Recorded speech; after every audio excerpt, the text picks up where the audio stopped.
ഇവിടെ അച്ഛനെ കളിയൊക്കെ ഇരിക്കുക. അങ്ങനെ നമ്മുടെ സാമ്പാർ ഇതാ റെഡി ആയിട്ടുണ്ട്. അപ്പോൾ ഇന്നുണ്ടാക്കിയ സാമ്പാറും ഇതിനു മുമ്പ് ഉണ്ടാക്കിയ മീൻകറിയും കുളമായി. അപ്പുറത്തെ വീട്ടിലത്തെ മാമയെ പെയിന്റ് ചെയ്യാൻ പോവാ വീട്. അപ്പൊ അവിടെ ഭയങ്കര സൗണ്ടും ബഹളമായിരിക്കും. പാവക്കുട്ടീനെ ഇതാ സ്കൂളിൽ കൊണ്ടാക്കി വന്നു. പോയി തുടങ്ങിക്കഴിഞ്ഞാൽ പിന്നെ ആള് നോർമലായി. പിന്നെ മടിയും കാര്യങ്ങളൊന്നുമില്ല. പോയി തുടങ്ങാനേ ഉള്ളു ബുദ്ധിമുട്ട്. അമ്മേനെ മിരട്ടുക. നാനെന്റെ അടുത്ത് ഒച്ചടണ്ട, വേറെ എവിടെയെങ്കിലും പോയിട്ട് ഒച്ചിട്ടാ മതി.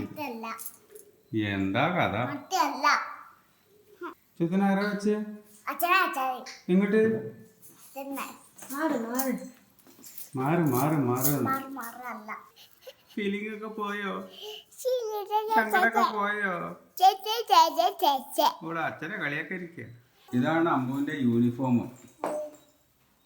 സ്കൂളിലത്തെ ടീച്ചർമാരുടെ യൂണിഫോം. മൺഡേ മാത്രം.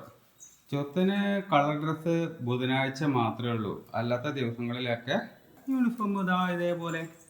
കണ്ണുമായൊക്കെ മൂടിക്കോ. ഇനി എന്നെ പൗഡറിൽ കുളിപ്പിക്കും അമ്മ. ഇങ്ങനെയൊക്കെയാണ് ഇവിടുത്തെ മേക്കപ്പ് പരിപാടി. എന്താ ചെയ്യാവാതെ പൊന്നും കൊടുത്തിന് എന്തിനാ പൊട്ട് ചോദിക്കുവാവേ അമ്മയുടെ അടുത്ത്. അമ്മ അതാ സാമ്പാർ ഉണ്ടാക്കാനുള്ള പരിപാടിയാണ്. അമ്മ ഉണ്ടാക്കില്ല, മുറിച്ച് തരുള്ളൂ. മൊത്തം ഞാൻ തന്നെ ഉണ്ടാക്കണം. എനിക്ക് വയ്യാഞ്ഞിട്ടാണ്. വയ്യ തീരെ, അതുകൊണ്ടാണ്. പിന്നെ 19 വയസ്സ് കഴിഞ്ഞ പിന്നെ എല്ലാം ഉഷാറായിട്ട് ചെയ്യാൻ പറ്റുമോ? ഞാനില്ല ഇതിവിടെ എല്ലാം ചെയ്യാൻ. അങ്ങനത്തെ സാമ്പാർ പ്രിപ്പറേഷൻ ഇവിടെ തകൃതിയായിട്ട് നടക്കുകയാണ്. എല്ലാവരും ഉണ്ടാക്കണ പോലെയല്ല, ഞാനൊരു വ്യത്യസ്തമായ രീതിയിലാണ് ഉണ്ടാക്കുന്നത്. അങ്ങനെ നമ്മുടെ സാമ്പാർ തിളച്ചിരിക്കുകയാണ്.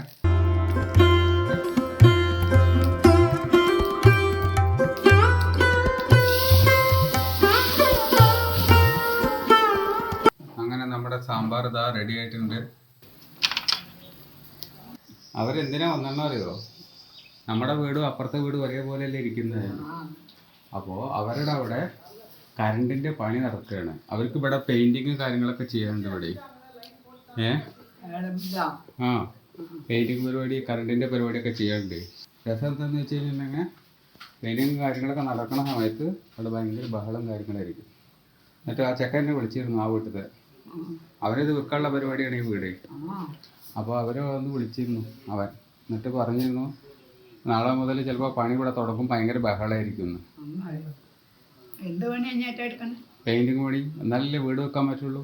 നമ്മുടെ വീടിന്റെ പെയിന്റിങ് പണിയൊക്കെ കഴിഞ്ഞപ്പോൾ അവർക്ക് ഭയങ്കര ക്ഷീണം. മനസ്സിലായോ? അതെന്താ ഇന്നലെ ഞാൻ പോയി മേപ്പെട്ടപ്പോൾ ആകെ പച്ച നിറം പിടിച്ച് വെള്ളം നനഞ്ഞ പോലെ ഉണ്ട്. അതിന് അച്ഛൻ്റെ അടുത്ത് ഞാൻ നമ്പർ കൊടുത്തിട്ടുണ്ട് അവരുടെ. എന്നിട്ട് എന്താ പറഞ്ഞതെന്ന് വെച്ചാൽ ആ ടാങ്ക് ഇടിച്ച് പൊളിച്ച് കളഞ്ഞിട്ട് സാധാ പ്ലാസ്റ്റിക്കിന്റെ ടാങ്ക് ഇല്ലേ, പ്ലാസ്റ്റിക്കിന്റെ ടാങ്ക് വെക്കുക. അങ്ങനെയാണെങ്കിൽ ചോർച്ച ഉണ്ടെങ്കിൽ നമുക്ക് ഈസി ആയിട്ട് അത് ശരിയാക്കി എടുക്കാൻ പറ്റും. സിമെന്റിന്റെ ടാങ്ക് ആണെങ്കിൽ അതിന്റെ മുകളിൽ സിമെന്റ് തേക്കണം, അത് ഉണങ്ങണം, ഭയങ്കര ബുദ്ധിമുട്ടാണ്. പ്ലാസ്റ്റിക് ടാങ്ക് ആണെങ്കിൽ ആ പ്രശ്നമില്ല, ഭാരം കുറവാണ്. വെള്ള ടാങ്കിന്റെ കാര്യം തന്നെ പറഞ്ഞു. അല്ല അതിപ്പോ ഈ തരത്തിൽ അവിടെ കിടക്കാൻ വയ്യല്ലോ, പേടിയാണല്ലോ. പൊട്ടിച്ചാടിയ പൊട്ടിച്ചാടൊന്നുമില്ല, അതൊക്കെ സ്ട്രോങ് തന്നെയാണ്. അടി മുട്ടിയിട്ടല്ലോ വിട്ടിട്ടല്ലേ നിക്കണം. എന്നാലും എന്നിട്ട് അടിയെന്ന് നോക്കിയാ ഈ ചൂട്ട് കൂടെ കിനിവുണ്ടോന്ന്. കിനിവുണ്ട്. ഇപ്പൊ അവിടുന്ന് ബഹളം വരാൻ തുടങ്ങി. അപ്പുറത്തെ പണിക്കാർ വരാൻ തുടങ്ങിയപ്പോൾ ബഹളം വരാൻ തുടങ്ങി. ഇനിയിപ്പോൾ ഇവിടെ വീഡിയോ എടുക്കുക, വ്ളോഗ് എടുക്കുക എന്ന് പറഞ്ഞാൽ ഈ പരിപാടി നല്ല രസമായിരിക്കും. ഈ വീഡിയോ കാണുന്ന ആൾക്കാർക്ക് ഒന്നും കേൾക്കൂല. അവിടുത്തെ തട്ടലും മുട്ടലും പെയിന്റിങ്ങും കാര്യങ്ങളും അതിന്റെ ഫുള്ള് സൗണ്ട് ആയിരിക്കും കാണുക. വേറെ ഒന്നും കേൾക്കുന്നുണ്ടാവില്ല. ഇല്ലാത്തപ്പോൾ എടുക്കുക പറഞ്ഞു കഴിഞ്ഞാൽ നമുക്ക് എടുക്കാൻ പറ്റില്ല. അവര് രാവിലെ തൊട്ട് വൈകുന്നേരം വരെ പണി ഉണ്ടാവില്ലേ. നമുക്ക് നമ്മുടെ കാര്യങ്ങൾ നടക്കുമ്പോഴല്ലേ വീഡിയോ എടുക്കുക. നമ്മൾ നമ്മുടെ ജീവിതമല്ലേ എടുക്കുന്നേ. അപ്പൊ ആ സമയത്ത് അതും ഇതൊക്കെ പാടായിട്ട് കുടമാകും എന്നാണ് ഇപ്പൊ പറയണത്. ശരി, കഴിക്കണ്ടേ വല്ലതും? 1 മണി ആവാറായില്ലേ? കഴിച്ചാ? അടിപൊളി. എങ്ങനെയുണ്ട് സാമ്പാർ ഞാൻ ഉണ്ടാക്കിയത്? ആദ്യത്തെ പോലെ രസമില്ലേ? എനിക്കറിയാൻ പറ്റും. പപ്പടപ്പം വേണ്ട. അങ്ങനത്തെ ഞങ്ങളുടെ ലഞ്ച് ചോറ്, വഴുതനങ്ങപ്പേരി, ഞാനുണ്ടാക്കിയ സാമ്പാർ. വലിയ രീതിയിൽ സക്സസ് ആയിട്ടില്ല. തൈര്. നിങ്ങൾക്ക് സാമ്പാർ ഇഷ്ടമായില്ലെന്നു? ഇഷ്ടായി. അങ്ങനെ ഇഷ്ടമായി എന്ന് പറയണ്ട, ശരിക്കും അങ്ങോട്ട് പിടിച്ചിട്ടില്ലല്ലോ. ആയിക്കോട്ടെ, എന്നാലും ഇഷ്ടമായി. വിളിക്കണം. അങ്ങനൊന്നുമില്ല. ഇഷ്ടമായിട്ടില്ലെങ്കിൽ ഇഷ്ടമായിട്ടില്ല എന്ന് പറയണം. ഇഷ്ടമായി. എന്നാ ഇഷ്ടമായിട്ടില്ല. ഇഷ്ടമായി. ഇഷ്ടമായി. ഇന്ന് അങ്ങോട്ട് ഇഷ്ടമായിട്ടില്ല. ഞാൻ കൂട്ടി സാമ്പാർ. നിങ്ങളിപ്പോ ക്യാമറ ഓണാക്കി നിർത്തിയിട്ട് ഇഷ്ടമായിരുന്നു പറഞ്ഞിട്ടാ, ശരിക്കും പിടിച്ചിട്ടില്ലല്ലോ. സാരല്ല പോട്ടെ, അതൊക്കെ കൂട്ടി പോകും. അപ്പോൾ ഇന്നുണ്ടാക്കിയ സാമ്പാറും ഇതിന് മുമ്പ് ഉണ്ടാക്കിയ മീൻകറിയും കുളമായി. ഉദ്ദേശിച്ച അത്ര സ്വാദ് വന്നില്ല. കഴിക്കാനൊക്കെ പറ്റും, എല്ലാവരും കഴിക്കുകയൊക്കെ ചെയ്തു. ഇനിയിപ്പോൾ വാവക്കുട്ടീനെ കൂട്ടിക്കൊണ്ട് വരാൻ പോകണം. അവൾക്ക് 3:05 സ്കൂൾ വിടും. വൈഫിനാണെങ്കിൽ 5:50. അപ്പോൾ 2 പേർക്ക് 2 ടൈമിലാണ് സ്കൂൾ വിടുന്നത്. അപ്പോൾ 2 വട്ടം സ്കൂളിൽ പോയിട്ട് അവരെ കൊണ്ടുവരണം. സന്തോഷമായോ? ആ എന്നാ മതി.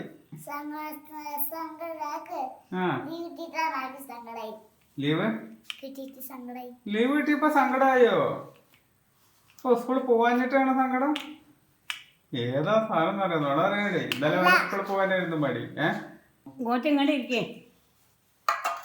കൊറേ കൊച്ചുള്ളൂ.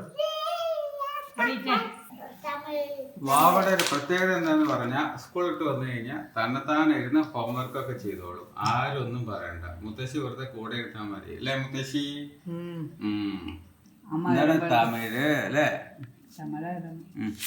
ഇപ്പതാ 5 മണി ആവാറായി. ഇനിയിപ്പോ അമ്മൂനെ സ്കൂളിൽ നിന്ന് കൂട്ടിക്കൊണ്ടുവരാൻ പോവാണ്.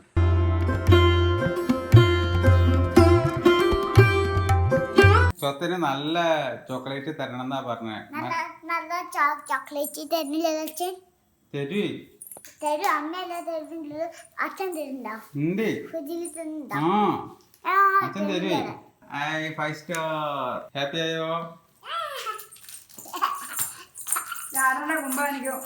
പിന്നെ അമ്മോ ഒരു കാര്യം, നമ്മുടെ ഇവിടുത്തെ അപ്പുറത്തെ വീട്ടിലത്തെ പ്രിൻസ് ഇല്ലേ, പ്രിൻസിന്റെ വീട്ടിൽ പെയിന്റിങ് അടക്കാൻ പോവാ. സ്വത്താ അപ്പുറത്തെ വീട്ടിലത്തെ മാമയെ പെയിന്റ് ചെയ്യാൻ പോവാ വീട്. അപ്പൊ അവിടെ ഭയങ്കര സൗണ്ടും ബഹളമായിരിക്കും, ഒന്നും പറഞ്ഞാൽ കേൾക്കില്ല. എന്നിട്ട് അവൻ എന്നെ ഒന്ന് വിളിച്ചിരുന്നു, ഞങ്ങളെ വീട്ടിൽ നിന്ന് ഭയങ്കര സൗണ്ടും ബഹളമൊക്കെ ആയിരിക്കും, അപ്പൊ അത് ഓക്കെ ആണോ എന്നും ചോദിച്ചിട്ട് അവര് വിളിച്ചിരുന്നു നമ്മുടെ പ്രിൻസ്. അതെ, അച്ഛന്റെ അമ്മ എവിടെ? അച്ഛന്റെ അമ്മ എവിടെയാ പറയാ? ഫോട്ടോയിലോ? ഇത് പിന്നെ ആരാ? ആ പിന്നെ ആരാ? ഇതാണ് അച്ഛന്റെ അമ്മ. അതല്ല അച്ഛന്റെ അമ്മ. ആ അത് ബാബയ്ക്ക് മുത്തശ്ശി. അച്ഛന്റെ അമ്മയല്ലേ? പിന്നെ ബാബ അമ്മ. ആ ശരി ശരി, കഥ മാറി മൊത്തത്തിൽ കേട്ടോ. ഇവിടെ ഞങ്ങളുടെ ബന്ധങ്ങളൊക്കെ അങ്ങോട്ട് ഇങ്ങോട്ട് മാറ്റിയിരിക്കുകയാണ്. ഈ മുതലാണ് അച്ഛന്റെ അമ്മ. ഓക്കെ, ഇത് അച്ഛന്റെ മകള്. ഓക്കെ, ഇത് അച്ഛന്റെ അയലോക്കത്തുള്ള വീട്ടിലത്തെ ചേച്ചി. ആ ഫോണില് ഇത് ചേച്ചിയാ. ഇയാൾക്ക് ഇവിടെ സ്ഥാനമില്ല, അടുത്ത വീട്ടിലത്തെ ചേച്ചി കേട്ടോ. ഓക്കെ, ആ ശരി ശരി. അച്ഛൻ്റെ അമ്മക്ക് എത്ര വയസ്സായി? 5 വയസ്സും അല്ലേ? അച്ഛന് 39. അപ്പൊ ഇന്നത്തെ വ്ളോഗ് ഇതാ ഇവിടെ എൻഡ് ചെയ്യാൻ പോവാണ്. ഈ വ്ളോഗ് ഇഷ്ടമായിട്ടുണ്ടാകുമെന്ന് കരുതുന്നു. ഇഷ്ടമായിട്ടുണ്ടെങ്കിൽ ലൈക്ക് ചെയ്യുക, ചാനൽ ആദ്യമായിട്ടാണെങ്കിൽ സബ്സ്ക്രൈബ് ചെയ്യുക. അപ്പം മറ്റൊരു വ്ളോഗിൽ നമുക്ക് വീണ്ടും കണ്ടുമുട്ടാം. ബൈ.